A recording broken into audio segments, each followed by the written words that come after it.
মসজিদ, আল্লাহর ঘর মসজিদের মিম্বর থেকে ঘোষণা দিচ্ছে যে আগামী ইলেকশনে যদি আপনি দাড়িপাল্লায় ভোট না দেন, যদি আপনি হাত পাখায় ভোট না দেন, তাইলে আপনি কাফের হয়ে যাবেন। নাউজুবিল্লাহ বলবেন না?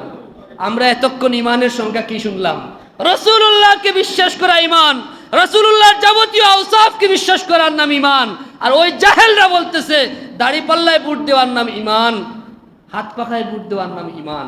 তাহলে এই বিষয়ে কি আমাদের সতর্কতা এবং সবাইকে এই বিষয়ে অবগত রাখি আমাদের ইমানের দাবি নয়?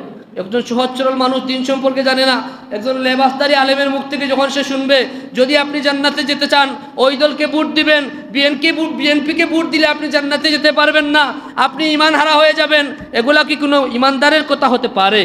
এই জন্য আমরা এই কথাগুলো বলি। আমার অনেক ভাইয়েরা হয়তো মনে মনে কষ্ট পেতে পারেন, বলে হুজুর শুধু এইগুলাই বলে। এগুলা হচ্ছে আপনার আসল সবক।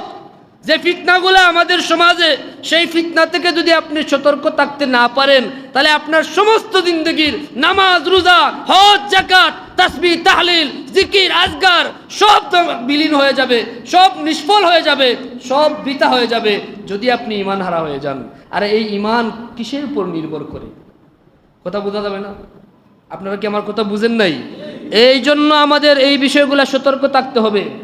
যার যা ইচ্ছে তাই বলল। আর আমি দেখলাম সে একজন লেবাসদারি, তার অনেক বড় বড় ডিগ্রি আছে, তাই কি আমি গ্রহণ করে ফেলবো? এটা কি আমার ইমানের দাবি? এটা কি কোনো বিবেকবানের কাজ হতে পারে?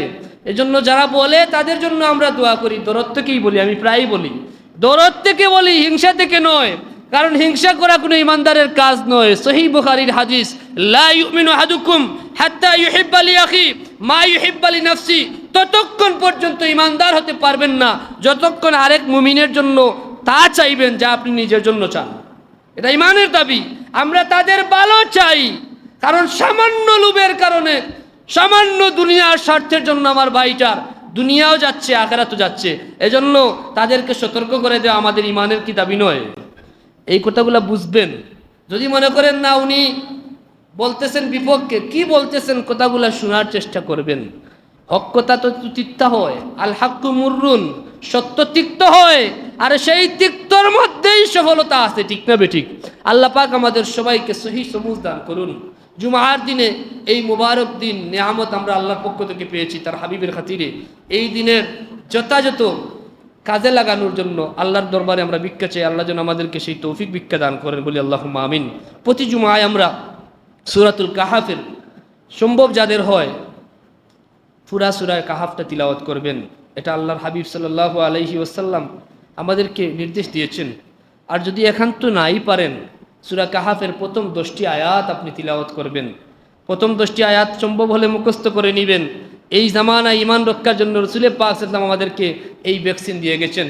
মান হাফিজা 10 আয়াত, যে আমার উম্মত সূরা কাহাফের প্রথম 10টি আয়াত, অন্য বর্ণনায় আছে শেষ 10টি আয়াত মুখস্থ করবে, হিফজ করবে, অন্তস্থ করে নিবে, তার সিনায় ধারণ করবে, উসিমা মিনাদ দাজ্জাল।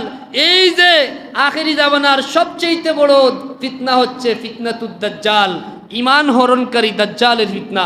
সেই ফিতনা থেকে আল্লাহ পাক আমাদেরকে রেহাই দিবেন, নিরাপদ রাখবেন, বলি আলহামদুলিল্লাহ। এজন্য আপনারা কষ্ট হলেও 5 মিনিট লাগবে, যাদের মুখস্থ আছে তো সময় লাগবে না, মুখস্থ না থাকলেও আপনারা সূরা কাহাফের প্রথম 10টা আয়াত তিলাওয়াত করতে থাকেন। ইনশাআল্লাহ আল্লাহর দয়া এক সময় আপনার সিনায় আল্লাহ দিয়ে দিবেন, মুখস্থ হয়ে যাবে। আর সূরা কাহাফের প্রথম 10টি আয়াত যদি আপনি হিফজ করতে পারেন, তাহলে বড় একটা ভ্যাকসিন হয়ে গেল। কি হয়ে গেল? ভ্যাকসিন বললে বুঝবেন সহজে। মানে ঈমান নিরাপদ রাখার জন্য আল্লাহর নবী প্রদত্ত, আল্লাহ পাক রব্বুল আলামিন আমাদের যে নিয়ামত দান করেছেন, সেটা হচ্ছে সূরা কাহাফ। এই সূরা কাহাফের প্রথম 10টি আয়াত যেন আমরা মুখস্থ করি, প্রতি জুমার দিনে যেন আমরা তিলাওয়াত করতে পারি।